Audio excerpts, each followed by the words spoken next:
Okay, today is let's see. Today is November 10, and it's 10:53 in the morning. Okay, this is a recording for the court. I'm making my statement. Okay. Um, okay, here we go. Just take 1 second here. Okay.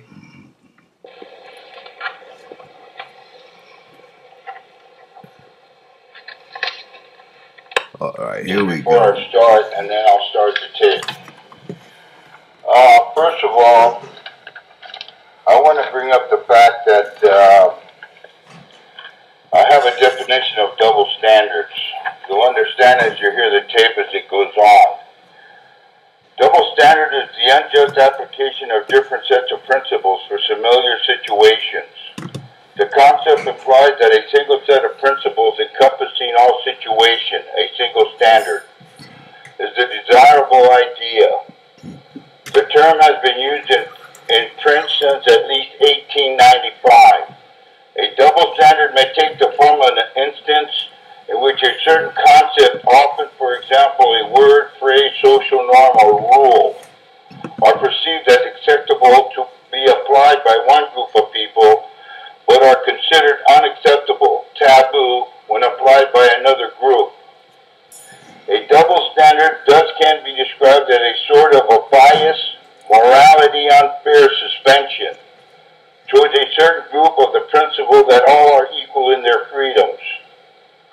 Such double standards are seen as unjustified because they violate a basic maximum of modern legal jurisprudence, that all parties should stand equal before the law. Double standards also violate the principle of justice known as impartiality, which is based on the assumption that the same standard should be applied to all people, without regard to subjective bias or favoritism based on social class, rank, ethnicity, gender, religion, sexual orientation, species, or other distinctions. Double standards violate this principle by holding different people accountable according to different standards. The phrase, "life is not fair," may be invoked in order to modify concerns over double standards. I read that for a reason, and today is Sunday, October 14th. It's 5:48 in the morning. I'd like to note one thing. Here we go.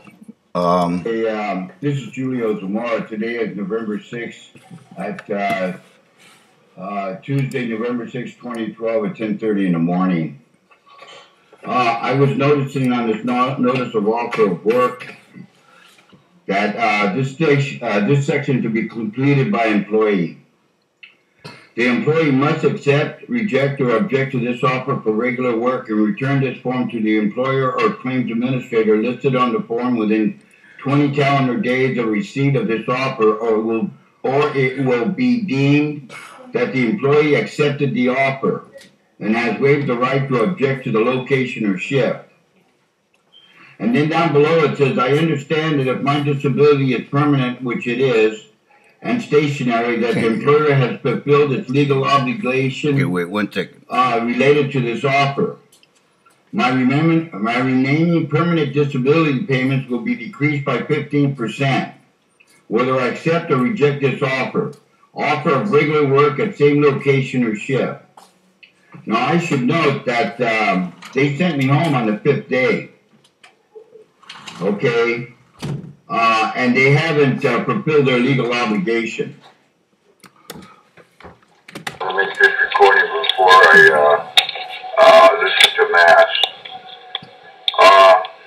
I've been recording for almost 2 years now and breaking all this down, and I come to the conclusion that I worked all year 2010, and I went to work on December 3rd, 4, 5, and 6, and 7 I went to work. I was there half a day, and they just sent me home. That's the bottom line. They just sent me home. I had a notice of offer of work that I received on December 1st. December 3rd I went to work, and then then on December 7th, they just sent me home. That's flat out. Okay, and I had a permanent disability according to the QME report. And he said I could do my usual customary duties at work. And then I mailed it in. They didn't give me a chance to give it to them, but they had it. They held it for 2 months, and then I received it on December 1st. So they knew about it a couple of months before I even got it. So the fact is that in 2012, I got a letter from them, whatever it said, and I filled it out, the notice offer of work, and sent it in for 10 o'clock in the morning start, Eureka, overnight, or 14 hours a day. And I sent it in registered mail, so that should make it whatever, to call me in and go to work, which they didn't do. I've been off work since 3/21/2009. And so that's the bottom line. They could go to court and do all this stuff and discovery and everything, but there's nothing. The truth is going to come out that the fact that I was just sent home. I've been working. I worked on the 5th day. They just sent me home, and I had an FMLA and I had a notice of offer of work, and they didn't honor it. And as far as the union is concerned, they didn't even bother with discovery or anything else to find out the truth, what really happened. It was all about he said, she said, they said, or that. And I mean, it just got so bad that they just didn't do anything. They didn't do nothing, okay? And then they give me arbitration, and then they just referred it to workman's comp and dumped it in their lap. And I don't think that was right. I shouldn't have been going through all this. And so anyway, I'm waiting for a phone call to report to work for 10 o'clock in the morning. And I don't know why Mike Sadler and the safety manager and James Williams, the transportation manager, don't know this. They know it. They know they just sent me home. There was no reason for that. I got a permanent disability and I got a guarantee for 1 year. And why nobody's listening, I don't know. Because I was working.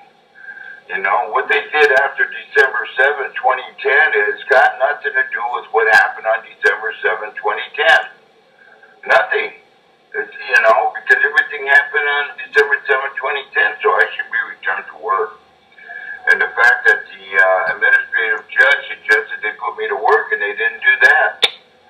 You know, and they even asked me how long I could work for. And I have a witness to that. So, you know, anything else in workman's comp as far as treating physician and hearing and stuff, and you know what? The judge has asked them, told the attorneys to send me to a doctor, okay, to make it legal that I have a severe profound hearing impairment. Okay, the judge said that before he took it off calendar. Okay, guess what? Mr. Belupo and my attorney had an appointment, and you know what they did? They canceled it. After the judge said for them to get me a legal document, and he held a severe profound hearing impairment. Now he should have that when I go to court on October 31st, 2012 in Stockton, California. Now, why the Teamsters don't know all this, I don't know. Why they didn't pursue it or have an investigation, make sure that there's no wrongdoing, I don't know. And why has this case been going on for so long, I don't know. The fact is that they're going to have to pay me a lot of money because it's true, what I'm saying. I didn't do anything wrong. And I haven't been corrected since 3/21/2009. And the fact remains that they don't want to admit that when I first got hurt, I didn't see a doctor, but worse than that, okay? Because I ended up in the hospital. I had a follow up with Dr. Hubby, okay, but she didn't do that. She sent me home. I ended up in the hospital, okay? And occupational report says the left leg pain, and then the findings on the MRI was low back pain, okay? But it's worse than that. I had a chiropractor for a treating physician, you know, and And then on the day I hired an attorney, he didn't want to treat me anymore because of the conversation with Safeway. I mean, that's got nothing to do with anything. You know, the guy didn't want to treat me, so I needed a treating doctor, and Dr. Grip was treating me. But the only fact is that Dr. Perlosi was my treating physician. So, but I got a referral from both people, and I have the documents to show it. And why I'm having a problem getting him as a treating physician, I don't know. You know, it's just everything is just this and that, and it's just not happening. So, this is a tape I'm gonna play to the court, and hope for their consideration that they put me back immediately for the fact that I sent the insurance company registered mail, and I asked for a 10 o'clock shift Eureka run, and I hope they enforce it for the fact that the administrative judge suggested they put me back to work, and they sent me to the lunchroom and just sent me home. And they did ask me how long I could work for. And so I wasn't able to bring it up at the last court section because he took it off calendar because I didn't have an interpreter and I didn't have proper hearing aids. So, and I don't know, I could sure use the public support on this matter because it's the truth. It's the whole truth. They just sent me home. That's the bottom line. Okay, now, we don't need to talk about the union 10 days or 30 days because it's got nothing to do with the permanent disability that I have when they sent me home. And it's just been a rough ride all the way all through this whole thing. And I got to tell you, man, I need to get back to work. I haven't been paid any money. I got a little bit of money for the insurance company, but they're only paying me about $175 a week. And when I make $1,000 a week, why is that? I don't know. But it's not right. Everything that's happening to me is all wrong by Safeway and Safeway Insurance Company, private insurance, their own insurance company. So I hope October 31st the judge sees it and puts me back to work. This is not right. Even corporate and Safeway, they should realize if they had an investigation and they checked all this out, even they must realize the fact that that's what happened, what I said. I mean, they're pretty smart people. They know that I worked 2010. And on the 5th day, they just sent me home. Corporate must know that. And why they haven't taken any action, I don't know, because Mike Saddle, the safety manager, and James Williams, the transportation manager, know all this. But yet, they proceeded not to put me back to work. And that's their option. If they want to do that, that's fine. And I admit, you know, the company does have the right to send somebody home if they want to. They can fire anybody they want. That's correct. That's true. But if you have a permanent disability and you have a notice of offer of work, isn't it a fact against the law for them to just send you home? I'm not talking about fired. I'm talking about just sending you home. I mean, isn't that a fact? They can't do that. And besides, I'm 72 years old. Why would they do that to somebody that's 72 years old and with 2 kids in university? I mean, it doesn't make any sense why they want to, try to intentionally hurt me. That's the way I see it because they haven't called me and put me back to work. And I sent this thing registered mail in 2012, so that was it. I'd like to know one thing, an update on this, is the fact that when I see Nancy Perdillo on 3/21/2009, she's a technician. She gave me a drug and alcohol test, and I didn't see her make out an occupational report of my injury, which she stated it was a sprain. Now, I had Dr. Hubby on the telephone. I didn't have any x-rays or anything.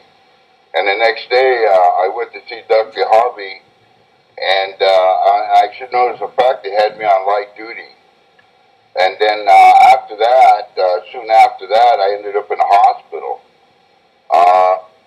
And you know what? I don't understand that. The hospital made an occupational report out, and Nancy Perdillo didn't because I didn't receive her receipt. And one thing better than that, which I don't understand, is at the time I seen Nancy Perdillo and Dr. Hubby, they never told me anything about some network, and that I had to report to the network and all this other stuff about this and that and everything else. Because my understanding is that I have a right to have my own doctor, okay? And I have a right to go to the hospital, yet they called me and said, no, you can't go to any hospital, you have to go to Tracy. And it's over 100 miles up and back, and there's people that live in Sacramento, Bakersfield, all over, and does that mean they have to do the same thing? It's just not fair. You know, I didn't know, they didn't inform me of anything. So, you know, and another thing, I got a letter from my attorney saying to report to work. And so I called to report to work, and they didn't do nothing. They said, you better go talk to your attorney. And then I went to the union, and they didn't do anything because of the fact that the union, they sent a letter to my attorney and me that I was fired on December 16th. Now, they sent me home on December 7th, flat out, okay? I wasn't fired. Okay, so on December 16th, and the union received it on December 17th, discharge denied, all disciplinary action to be denied, and to be put back to work with all back pay and benefits like they do for 1,500 other Teamsters. Well, they didn't do that, okay? And then they were supposed to supply all evidence of all accusations by December 25th, 2010. And guess what? They didn't do that either. So that was null and void, final and binding. You can't change that. And yet they went on with the grievance. Why, I don't know. Okay? And then, like I said before, they canceled all my appointments. But then, I'm giving you an update. I got an appointment with the network, which I'm going to pick one like they want me to, but I don't understand. I'm not a right to have my own doctor. I'm not have a right to do anything, which is fine if that's what it is. But they still have to put me back to work because they flat out sent me home. Okay? Now, the attorney was upset because they didn't put me to work.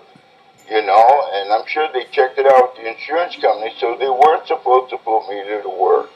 They didn't do it when the Teamsters told them to. They didn't do it when the administrative judge at Workman's Comp said to, and they didn't do it when my attorney told me to report to work.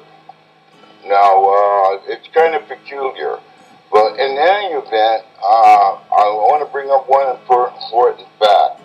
On 4/17/2009, when they canceled all my disability payments and everything behind a PR2 report that wasn't accurate because they didn't refer to the occupational injury report that was made out by Los Banos Memorial Hospital about low back pain.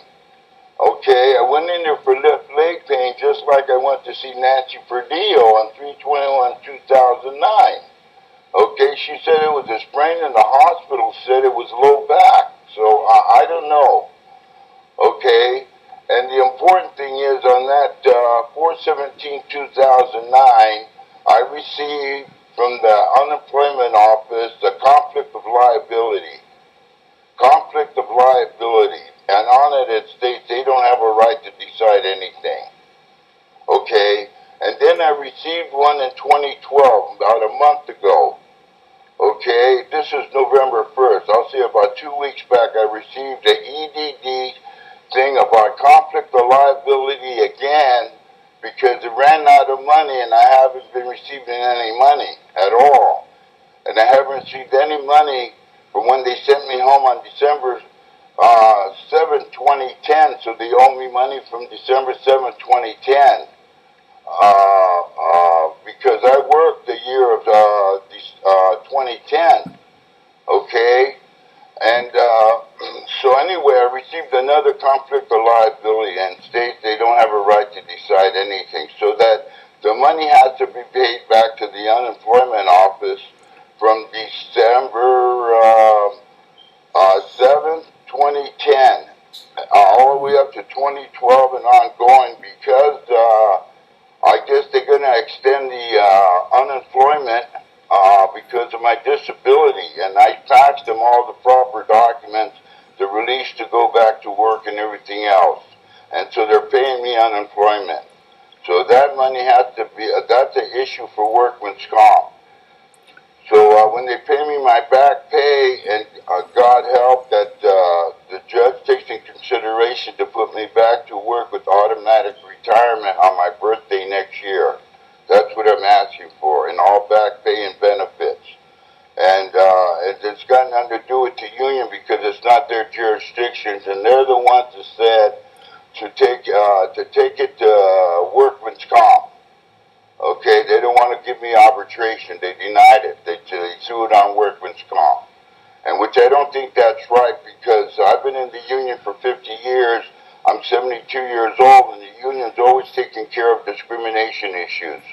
And the fact that they said they would help me get a hearing aid because of my severe profound hearing impairment, and they didn't even do that. And the company hasn't done nothing either since 2009 or before, so not even a hearing test. So in any way, referring back to December 7, 2010, they flat out just sent me home. So I'm asking for some consideration to be returned to work with automatic retirement on my birthday in 2013.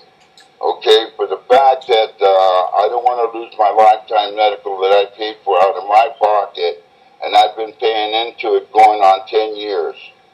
Okay, it's not right because I have a disability and I need it in case I need an operation or whatever it may be. So I'm asking the judge for some consideration, and I'm going to state that life is not fair. Okay.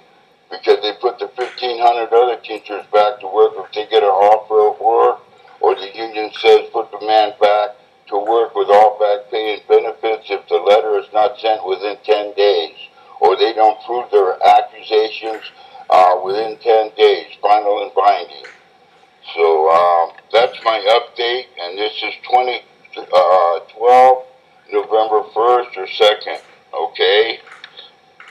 That's about it, and so I'm asking for some consideration, please, because my family is hurting and things aren't good, and I need to keep my kids in the university, and that's what this is all about.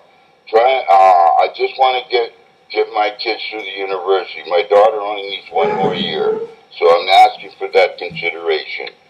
In the interest of justice, life is not fair. This is Julio Zamora, 1385 El Camino Way, 209-829-1787. Go with God, and thank you for your patience in listening to this tape. Before I end this tape, I'd like to mention one thing to the judge, that I had a lifetime medical plan that I paid for out of my pocket, and I've been paying into it since 2003 or 2002, up to, almost 10 years I've been paying into that plan. It's a lifetime medical plan, RSVP, okay? Now, when they just sent me home, I lost that insurance, lifetime medical, okay? Now, that's a separate issue from medical insurance covered by the company from the Health and Welfare Fund. Now, this lifetime medical needs to be replaced. So they refused to put me to work, so they were refusing to honor my lifetime medical plan. I have no insurance for my family or myself to take care of my disability if I need an operation. So my lifetime medical needs to be replaced. So if they don't want to put me back to work, then I should be compensated for a lifetime medical plan that's a premium. I don't make any payments when I retire from Safeway. So that needs to be replaced. They need to give me the money for the value of that lifetime medical plan, whatever it is.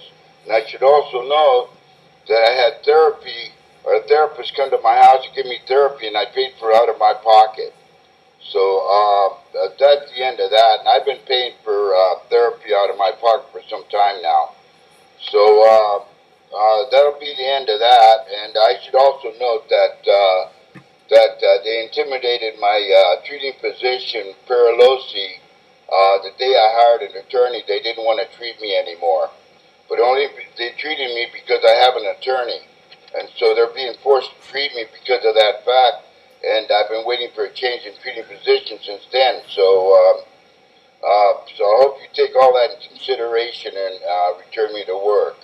Julio Zamora, 1385 El Camino Way, Los Banos, California, 209-829-1787. I should note that it was Diane that said that chiropractor Perlosi didn't want. She thinks that she doesn't want to treat me anymore. Perlosi doesn't want to treat me anymore because they had Safeway on the phone. I should note that my wife was with me, so I have a witness to that fact.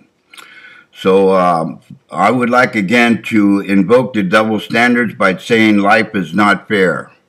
So that'll be it, and thank you for your patience and listening to this tape. And today is Saturday, November 10, 2012. Go with God.